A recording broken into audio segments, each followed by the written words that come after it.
Cordial saludos, mi nombre es William Mateo Sepúlveda Peña, estudiante de zootecnia de la Unidad de Palmira. Esta noche estaré explicando el ejercicio número 5 de cálculo diferencial, el cual es lo siguiente. Para la función f de x da a calcular la coordenada de los siguientes puntos, máximo, mínimo y inflexible, ¿no? Entonces la ecuación es la siguiente. F de x es igual a x al cubo menos x a 3x más 2, de lo cual queda de la siguiente forma. F de x es igual a 3 al cuadrado menos 3 igual a 0, donde lo pasamos de la siguiente forma. X al cuadrado igual a 0. Pasamos el 3 para este lado para que quede x al cuadrado y 3 dividido en 3, lo cual queda de la siguiente forma. X al cuadrado igual a 1, que este vendría a ser el punto crítico, ¿no?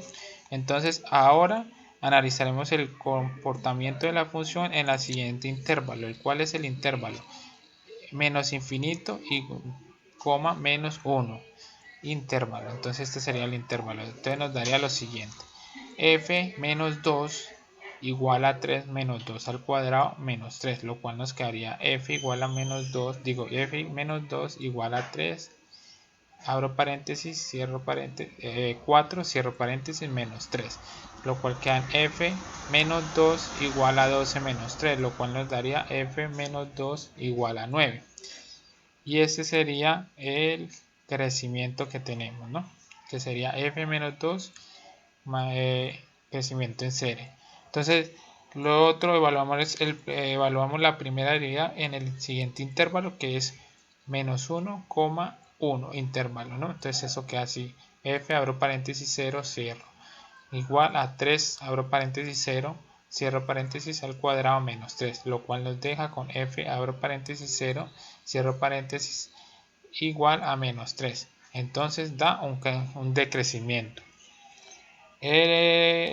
Si este es otro intervalo, ¿no? El cual es 1 igual, coma, al infinito, ¿no? Entonces este queda f, abro paréntesis, 2, cierro paréntesis, igual a 3, abro paréntesis, 2, cierro paréntesis, al cuadrado menos 3, lo cual nos quedan f, 2, f, abro paréntesis, 2, cierro paréntesis, igual a 3, abro paréntesis, 4, cierro paréntesis, menos 3, lo cual nos quedaría como f, abro paréntesis, 2, cierro paréntesis, igual a 12 menos 3, f, y nos queda f, abro paréntesis, 2, cierro paréntesis, igual a 9.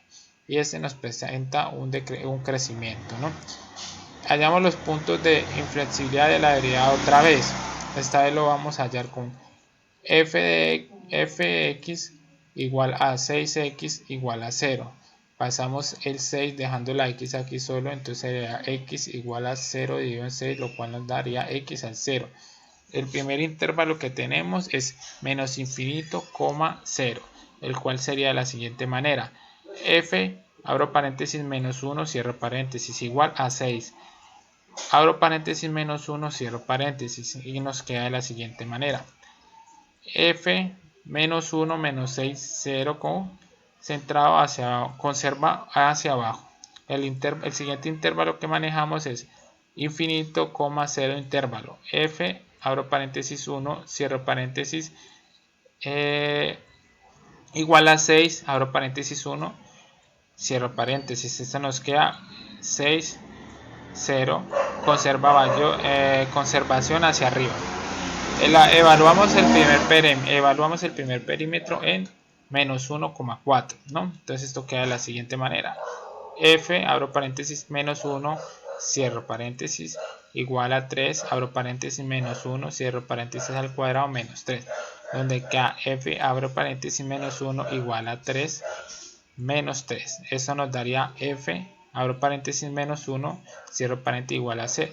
Entonces esto nos daría 0. La pendiente de la recta la tenemos en menos 1,4, donde la fórmula sería y menos y1, abro paréntesis, sobre m, x menos x1, cierro paréntesis, lo cual nos quedaría de la siguiente manera: y menos 4 igual a 0, abro paréntesis, x menos, abro paréntesis, menos 1, cierro y cierro paréntesis, lo cual nos deja y menos 4 igual a 0. Entonces y menos 4. Nos queda ecuación de recta tangente en 1 menos 4. Y esa vendría a ser la gráfica de la ecuación.